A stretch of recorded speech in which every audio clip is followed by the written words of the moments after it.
Serangan rumah Nge, polis tangkap lelaki 30-an di Shah Alam. Polis menangkap seorang lelaki 30-an susulan insiden serangan bom botol terhadap rumah anggota parlimen Beruas, Nge Koham. Tangkapan dibuat pada jam 4 pagi tadi di Shah Alam, Selangor. Tangkapan berumur dalam lingkungan 30-an dan tidak mempunyai rekod jenayah lampau sebelum ini, kata Ketua Polis Perak Muhammad Yusri Hasan. Serangan awal pagi semalam itu merosakkan 3 buah kereta Nge, termasuk sebuah Mercedes-Benz dan bumbung anjung rumahnya. Nge yang ketika itu sedang tidur terselamat selepas dikejutkan oleh orang yang lalu lalang yang membunyikan lonceng rumahnya. Pemimpin DAP itu memaafkan penyerangnya tetapi menunding jari kepada Perikatan Nasional yang didakwa mengapi-apikan orang membencinya.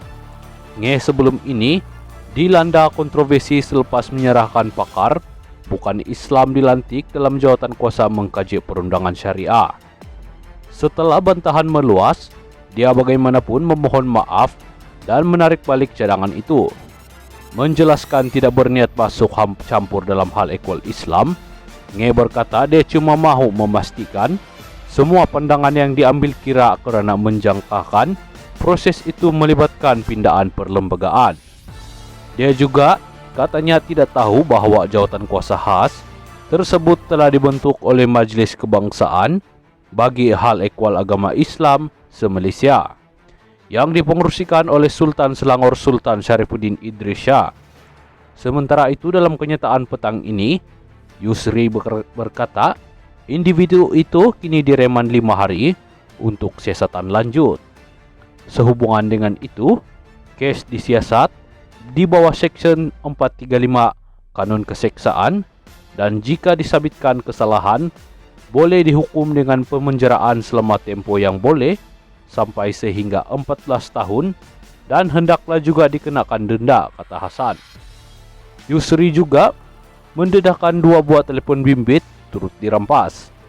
Pihak berkuasa juga meminta bantuan orang ramai menyalurkan maklumat berkaitan insiden itu kepada pegawai penyiasat ASP Muhammad Azalan Abdul Karim di talian 019 392 7837. Aset saya bernilai lebih RM50 bilion jika kekal dalam perniagaan, Daim. Bekas Menteri Kewangan Tun Daim Zainuddin berkata beliau merupakan ahli perniagaan yang berjaya dengan memiliki aset-aset dan hartana melalui aktiviti perniagaan yang sah sebelum terlibat dalam kancah politik. Daim atau nama sebenarnya C. Abdul Daim Zainuddin berkata, jika beliau kekal dalam perniagaan dan tidak melakukan apa-apa untuk mengembangkan asetnya secara aktif, nilai pegangan saham cair miliknya sahaja akan bernilai lebih RM50 bilion.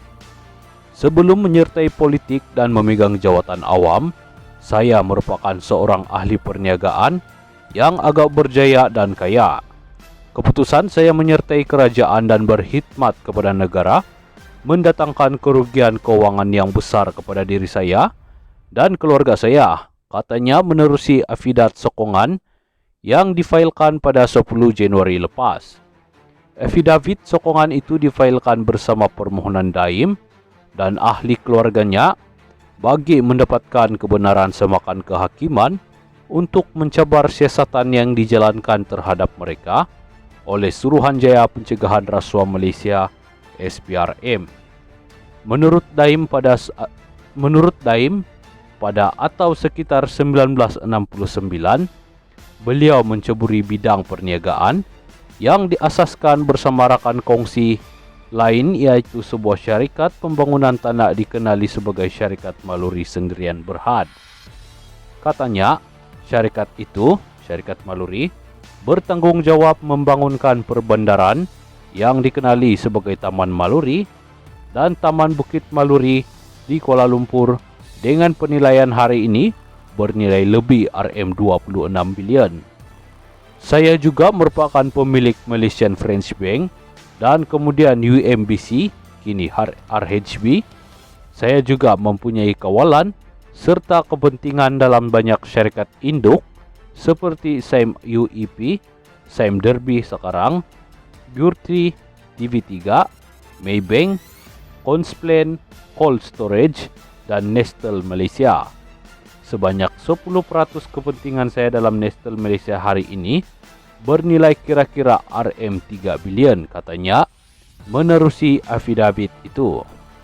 Pada 10 Januari lepas, Daim 85 dan istrinya Toh Puan Naimah Abdul Khalid 66 serta 4 anak mereka, yaitu Asnida 62, Muhammad Wiradani 45, Muhammad Amir Zainuddin 28 dan Muhammad Amin Zainuddin 25 serta Ilham Tawa Sendirian Berhad selaku permohon memfailkan permohonan kebenaran semakan kehakiman dengan menamakan SPRM dan pendakwa raya selaku responden pertama hingga kedua. Dalam permohonan itu, pemohon berkata pada 30 Disember 2023, SPRM mengeluarkan kenyataan bahwa siasatan terhadap Daim telah dibuka berdasarkan maklumat daripada Pandora Papers.